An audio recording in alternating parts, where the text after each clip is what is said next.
قرآن کے لیے کسی کو قبول کیا، اس سے بہتر انسان، اس سے بہتر مخلوق کوئی دوسری نہیں ہو سکتی۔ اور یہ بات میں نہیں کہہ رہا ہوں، یہ بات کوئی عالم نہیں کہتا ہے، بلکہ یہ بات وہ ذات کہتی ہے جس کا مقام و مرتبہ اللہ رب العزت والجلال کے بعد سب سے زیادہ بلند و بالا ہے، سب سے زیادہ عرفہ ہے۔ اللہ کے رسول صلی اللہ علیہ وسلم نے ارشاد فرمایا، خیرکم من تعلم القرآن وعلمہ، تم میں سب سے بہتر انسان، سب سے اچھا انسان وہ ہے جو قرآن کو سیکھتا ہے، قرآن کو سکھاتا ہے، وہ ہے جو قرآن کو پڑھتا ہے، جو قرآن کو پڑھاتا ہے۔ اس سے بہتر انسان اس روئے زمین پر کوئی دوسرا نہیں ہو سکتا۔ ہماری نظروں میں کوئی بھی بڑا ہو سکتا ہے، ہم کسی کو بھی بڑا بنا سکتے ہیں، ہم کسی کے بارے میں بھی کہہ سکتے ہیں کہ یہ بہت بڑا آدمی ہے، لیکن دراصل بڑا وہ ہے، افضل وہ ہے جس کو اللہ کے حبیب صلی اللہ علیہ وسلم نے بڑا کہا ہو، افضل کہا ہو۔ اس سے بڑا، اس سے افضل کوئی دوسرا نہیں ہو سکتا۔ یہ 22 طلبہ ہیں، انہوں نے اللہ کے کلام کو اپنے سینوں میں محفوظ کیا ہے، لیکن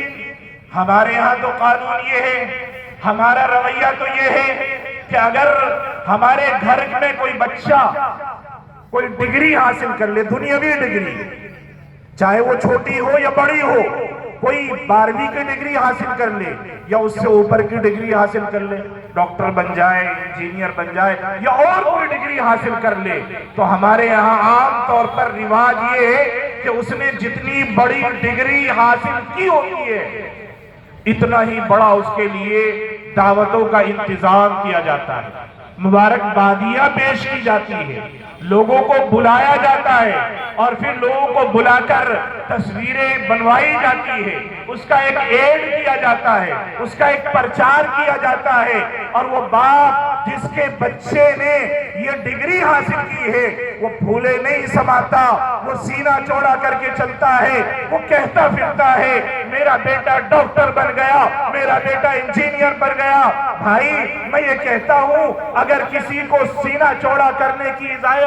دی جا سکتی ہے تو وہ ان حفاظ کرام کے والدین کو دی جا سکتی ہے کہ ان کے والدین سینہ چوڑا کر کے چلے اور وہ یہ کہے کہ اللہ کا شکر ہے میرے بیٹے نے اس کلام کو اپنے سینے میں محفوظ کیا ہے جس کلام کو زمین نہ سنبھال سکی، جس کلام کو آسمان نہ سنبھال سکا، جس کلام کو پہاڑ نہ سنبھال سکے۔ اللہ کا قرآن کہتا ہے لو انزلنا هذا القرآن على جبل لرأيته خاشعا متصدعا من خشیت اللہ۔ اللہ کا کلام کہتا ہے، اللہ تبارک و تعالی قرآن کریم کے اندر فرماتے ہیں کہ اگر ہم اس قرآن کو زمین پر نازل کرتے تو زمین پھٹ جاتی، آسمان پر نازل کرتے آسمان پھٹ جاتا، پہاڑ پر نازل کرتے تو پہاڑ ریزہ ریزہ ہو جاتے، پہاڑ اپنا وجود ختم کر دیتے۔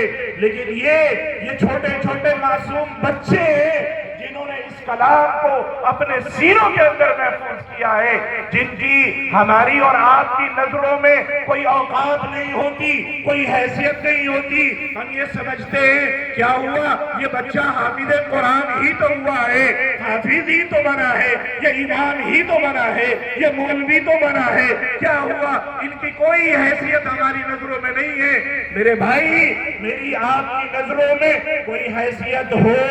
یا نہ ہو، لیکن رب ذوالجلال کی حیثیت میں، احکم الحاکمین کی نظر میں ان کی حیثیت اتنی ہے، ان کی حیثیت اتنی ہے، اور ان کی حیثیت کی بات تو دور کی ہے، بات کی ہے سب سے پہلے کل قیامت کے میدان میں ان کی حیثیت کا اندازہ لگائیے، ان کی حیثیت کیا ہے جب کل قیامت کا میدان ہوگا، اولین و آخرین کا اجتماع ہوگا، ساری کائنات جمع ہوگی،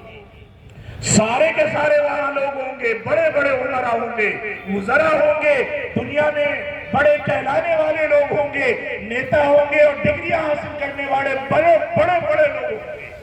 سارے کے سارے ہوں گے۔ اللہ تبارک و تعالی فرشتوں کے ذریعے سے ایک اسٹیج سجوائے گا، ایک اسٹیج لگاؤ، فرشتے ایک اسٹیج لگائیں گے، بڑا اسٹیج ہوگا، پھر اعلان کیا جائے گا، اعلان ہوگا کہ بلاؤ ان حفاظ کرام، ان علماء، ان صلحاء، یہ جو اتقیاء ہیں ان کے والدین کو بلاؤ، ان کے حافظ قرآن کے والدین کو بلاؤ، ان کو اسٹیج پر بلایا جائے گا، اور پھر ان کے سروں پر ایسا تاج رکھا جائے گا، ایسی پگڑی باندھی جائے گی، ایسا تاج ہوگا کہ ساتوں زمین میں اندھیرا کر دیا جائے، ساتوں آسمان میں اندھیرا کر دیا جائے۔ اس تاج کی ایک نور کی چمک ایسی ہوگی کہ ساتوں زمین اور ساتوں آسمان اس روشنی کے، اس تاج کی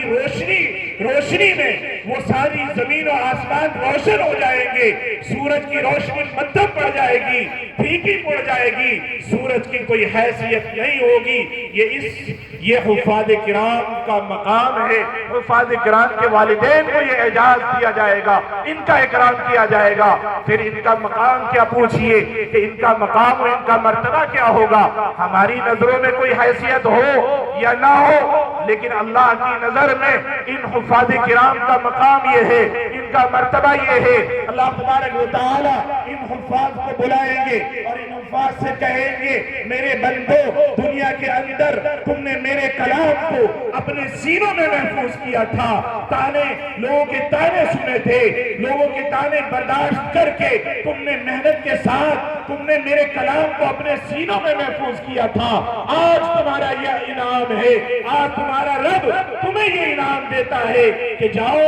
لوگوں کے سامنے کھڑے نہ ہو، میں تمہیں دنیا والوں کے سامنے کھڑا کر کے رسوا نہیں کروں گا، اس لیے کہ میں نے رسوا کرنے کے لیے تمہارے سینوں کو علم کی دولت سے نہیں بھرا تھا۔ آج بلا حساب و کتاب جنت کے اندر چلے جاؤ، تمہارا داخلہ جنت میں ہے، تم سے کوئی حساب نہیں کیا جائے گا، تم سے کوئی کتاب نہیں کیا جائے گا، جاؤ جنت میں چلے جاؤ بلا حساب و کتاب۔ حافظ قرآن